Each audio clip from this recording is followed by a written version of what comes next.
அஸ்ஸலாமு அலைக்கும் வரஹ்மத்துல்லாஹி வபரகாத்துஹு. அன்புக்குரிய சோதரர்களே, இந்த காலத்தில் சோசியல் மீடியா எனப்படுகின்ற சமூக ஊடகங்களின் அபரிமிதமான வளர்ச்சியை தாங்க முடியாமல் மாஸ் மீடியா எனப்படுகின்ற பொதுவான செய்தி ஊடகங்கள் திணறிக் கொண்டிருக்கக்கூடிய ஒரு காட்சியை பார்க்கிறோம்.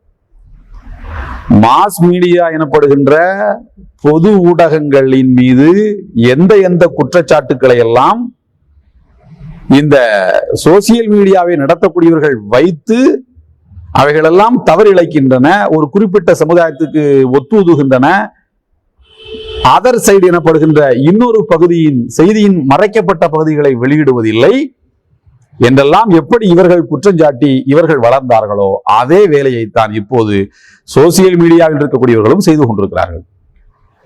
என்னென்றா பொய், ஏமாற்றுவது, இவ்வாறான இந்த கயமைத்தனங்கள் வளர்ந்து கொண்டிருப்பதை நாம் பார்க்கிறோம். பொய் சொல்லக்கூடியவர்களுக்கு எவ்வளவு பெரிய தண்டனையை இறைவன் கொடுப்பான். 39 அத்தியாயத்தினுடைய 60வது வசனத்தில் இறைவன் கூறுகிறான், வதரல்லதீன கதபு அலல்லாஹி உஜூஹுஹும் முஸ்வத்துன். யார் இறைவன் மீது பொய் உரைக்கின்றார்களோ அவர்களை மறுமை நாளில் முகம் கருத்தவர்களாக நீங்கள் பார்ப்பீர்கள் என்று கூறுகிறான். பொய்யிலேயே மிக பயங்கரமான பொய் இறைவன் சொன்னதாக ஒரு பொய்யை சொல்வது. அதுக்கடுத்து அடுத்தடுத்த பொய்கள் வரும். இவருடைய முகமெல்லாம் இருண்டு போயிருக்கும், கருத்து போயிருக்கும், பார்த்தாலே பொய்ன்னு தெரிஞ்சிடும் என்று எல்லாம் வல்ல அல்லாஹு தஆலா 39 அத்தியாயத்தினுடைய 60வது வசனத்தில் சொல்கிறான். ஒரு ஹதீஸிலே இப்படி வந்திருக்கிறது, சஹீஹ் முஸ்லிம்ல இருக்கிறது, இன்ன பைன யதை ஸாஅத்தி, கியாமத் நாளினுடைய சமீபத்தில் அதிபயங்கரமான பொய்யர்கள் தோன்றுவதை நீங்கள் பார்க்கலாம் என்று பெருமானார் ஸல்லல்லாஹு அலைஹி வஸல்லம் கூறியிருக்கிறார்கள். இன்றைக்கு பொய்யை மூலதனமாக வைத்து தான் பலரும் வாழ்ந்து கொண்டிருக்கிறார்கள். அது கருத்து கணிப்பு என்கிற பெயரிலே பொய்கள் சொல்லப்படுகின்றன. பொது மக்கள் கவனத்தை ஈர்ப்பதற்காக பொய்கள் சொல்லப்படுகின்றன. பொய்யான தலைவர்கள் பொய்யான சில காட்சிகளை வடிவமைத்து உருவாக்கப்படுகிறார்கள். பொய்களுக்கு மேல் ஏறி நின்று ஆட்சி நடத்தி கொண்டிருக்கக்கூடியவர்களை உலகம் முழுக்க நாம் பார்த்து கொண்டிருக்கிறோம். வீட்டுக்குள்ளும் பொய், நாட்டுக்குள்ளும் பொய், மீடியாக்களை திறந்தால் பொய், பத்திரிகைகளை திறந்தால் பொய், பொய் எங்கும் பொய் என்கிற ஒரு நிலை இப்போது தோன்றிக் கொண்டிருப்பதை, வளர்ந்து கொண்டிருப்பதை நாம் பார்த்து கொண்டிருக்கிறோம் இல்லையா? பணம் கொடுத்து என்னை பற்றி பொய்யான தகவல்களை நீ சொல் என்று சொன்னால் அதை வாங்கி கொண்டு அவரை பற்றிய பொய்யான பிம்பங்களை உருவாக்கக்கூடிய காட்சிகளை பார்க்கிறோம் இல்லையா?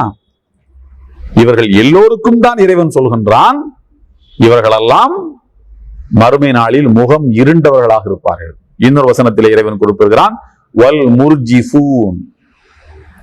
முர்ஜிஃபூன் என்றால் யார்? பொய்களை பரப்புகிறவர்கள், உண்மைக்கு புறம்பான தகவல்களை பரப்புகிறவர்கள், கேள்விப்பட்டதையெல்லாம் சொல்லிக் கொண்டிருப்பவர்கள். இவர்களை எல்லாம் அல்ல இறைவன் நயவஞ்சகர்களோடு சேர்த்து சொல்கிறான். இவர்களுக்கு என்ன தண்டனை என்பதை பற்றி இறைவன் சொல்லும் போது,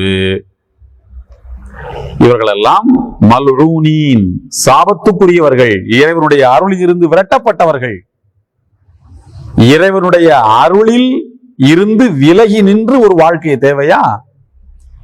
எனவே இதுபோல சோசியல் மீடியாக்களை கையில் வைத்திருப்பவர்கள் நேர்மையாக நடந்து கொள்ள இயலவில்லை என்றால் அவர்கள் வேறு வேலைகளை பார்க்க போய்விடலாம். பொய்களும் பித்தலாட்டங்களும் இறைவனுடைய அருளிலிருந்து நம்மை தூரமாக்கிவிடும். இறைவனுடைய அருளிலிருந்து ஒரு மனிதன் விலகிவிட்டால் அதைவிட இழிவும் அவமானமும் இம்மையிலே கிடையாது. மறுமையில் அவருடைய முகம் இருண்டவர்களாக அவர்கள் நிற்பார்கள் என்கிற இந்த எச்சரிக்கையை உணர்த்தக்கூடியதாகவே இந்த வசனங்கள் இருக்கின்றன. எனவே இந்த ஒழுக்கங்களையும் கண்ணியத்தையும் நாம் பேணிக்கொள்ள வேண்டும். இன்ஷா அல்லாஹ் வழிகாட்டும் மான்முறையினுடைய இன்னொரு வழிகாட்டுதலோடு பின்னர் உங்களை சந்திக்கின்றேன். வாஹிரு தாவானா அல்ஹம்துலில்லாஹி ரப்பில் ஆலமீன். அஸ்ஸலாமு அலைக்கும் வரஹ்மத்துல்லாஹி வபரகாத்துஹு.